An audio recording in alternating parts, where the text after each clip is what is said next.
Yo, what's really good, people? You're free to else at TvKO. Thank you for watching, and do not forget to hit that subscribe button. Right, Adrien Broner, never too far away from the news. You're probably aware that he put out a post on Twitter via Instagram which looked like an offer that had been made to him by Matchroom and Eddie Hearn, which looked like a pretty good deal, to be honest. It seemed to be breaking down a 3-fight plan, 6 months apart for each fight, and no less than $2 million.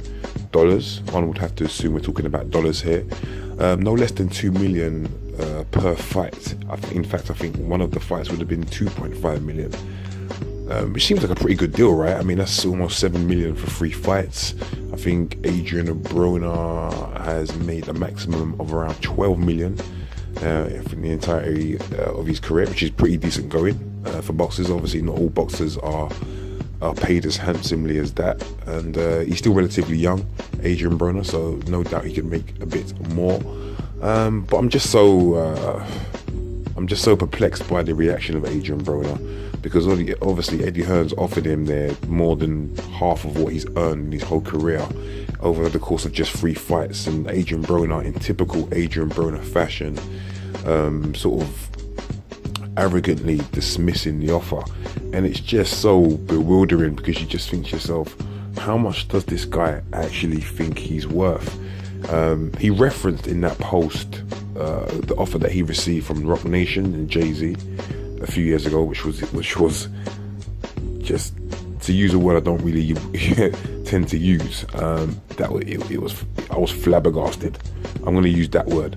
I was flabbergasted when Jay-Z made the offer. I think it was a $40 million offer that Jay-Z made. Imagine, $40 million.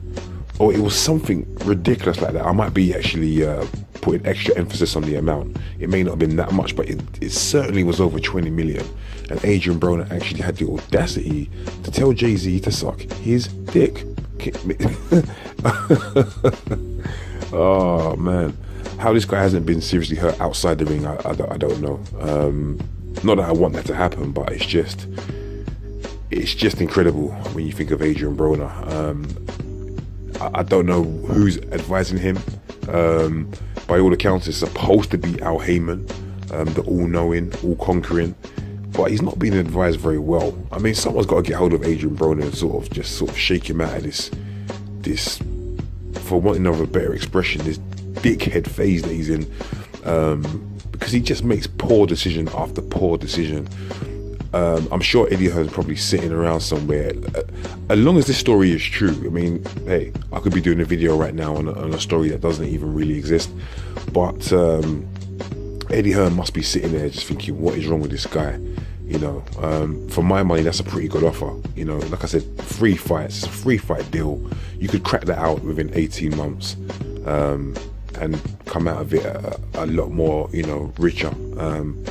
But Adrien Broner just seems to have a bit of a defect when it comes to thinking logically, and it's just yet another story that has you scratching your head when it comes to Adrien Broner. I don't know. Who's he going to fight next, and how much is he going to fight that person for? Is he going to fight Jesse Vargas again? He's not going to make $2 million for fighting Jesse Vargas again. It just beggars belief. The only thing that I have thought about to try and justify Adrien Broner's decision is the fact that maybe there's a stipulation within that 3-fight deal that one of the opponents has to be XXX, and maybe that scared Adrien Broner off. That's the only thing I can think of, but otherwise it's just yet another strange decision by Adrien the problem Broner. But anyway, guys, that's just my 2 pence on that situation. Leave it in the comments if you want to, and yeah, I'll catch you soon. But for now, it's Else, and it's TvKO, and I'm out of it.